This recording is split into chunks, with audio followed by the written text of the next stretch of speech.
I'm about to show you part of a 4-minute animation, a cartoon, that was recently banned in a Virginia school district after some parents complained.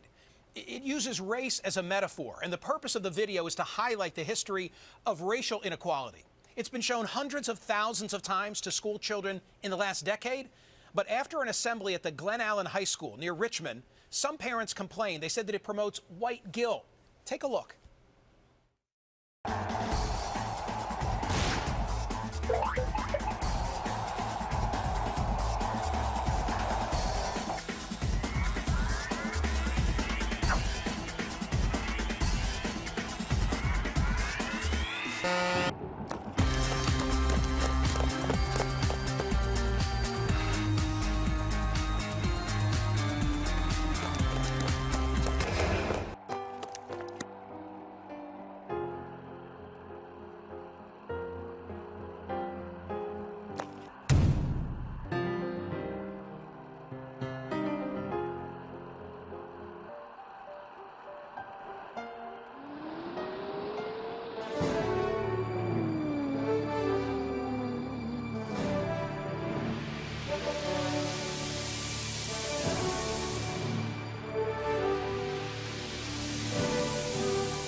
So that's about a quarter of the video. And the question is, should it be banned? Joining me now is Carol Swain, a law professor at Vanderbilt University, and Benjamin Dixon, host of the political podcast, The Benjamin Dixon Program. Hey, Benjamin, should it be shown? Yeah, absolutely. I can't imagine why it would be banned. Just because we label it controversial doesn't take away from the fact that there are significant truths being spoken in the video. So absolutely, it should be played. I don't understand why it would be banned. Benjamin, I talked about this on my radio program on Friday, and I had a number of calls from African Americans who said, I wouldn't want my son or daughter in a classroom where this was being shown because I worry that they would be ostracized. Yeah, that's an interesting perspective. They don't want their children to face the fallout from a conversation like this, but that doesn't mean that we shouldn't have these types of conversations. You know, I think we do more apologizing in America for having conversations about race than we actually apologize for racism in America. So it's kind of an intentionally obtuse time in America where you can be called racist or face racist backlash because you are unpacking some systemic problems that are actually true. There's nothing untrue in this video. So labeling it controversial really is just a means of silencing the conversation. Carol Swain, what do you think? Should this be shown to school kids across the country? I'm never in favor of censorship or banning anything. My problem with the video is that it's very misleading, it's dated. I would not want my children to be exposed to that video unless they were in a situation where you had a teacher that understood history and would be able to discuss the biases, because it's clearly biased.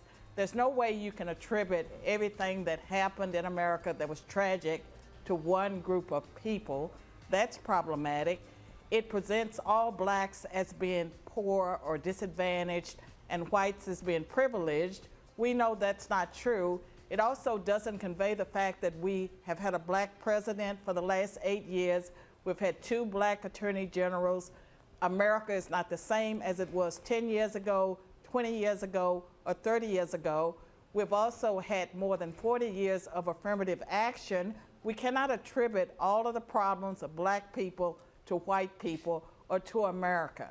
So, Carol, let me give you the perspective of a white guy who lives in suburbia. I have 4 children. I would be thrilled if my 4 children had seen a video like this, if it were part of a larger conversation.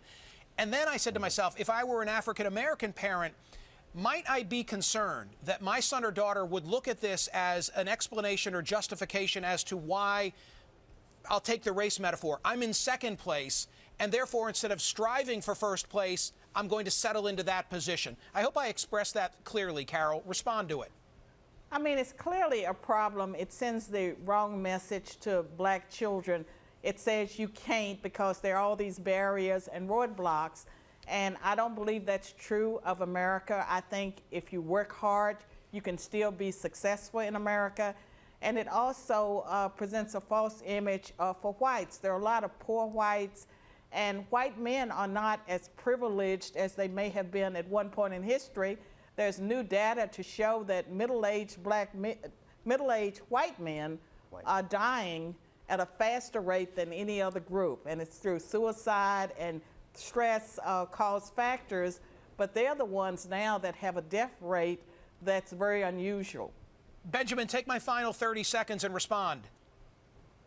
I think we may be missing the mark simply because we think it's saying all black people and all white people. We actually look at averages in America, and these are some average experiences that African Americans face. Now, I agree this video misses the mark because it casts an economic conversation about generational wealth and leaves it at the conversation about race. In fact, it would have done itself much a greater service if it had unpacked the realities that there are some commonalities, albeit different experiences, but there are commonalities between poor white Americans and poor black Americans, where we need to have a conversation about generational wealth, institutional factors that contribute to the fact that poor people born in poverty are more likely to stay in poverty. That's true for white people as well as African Americans.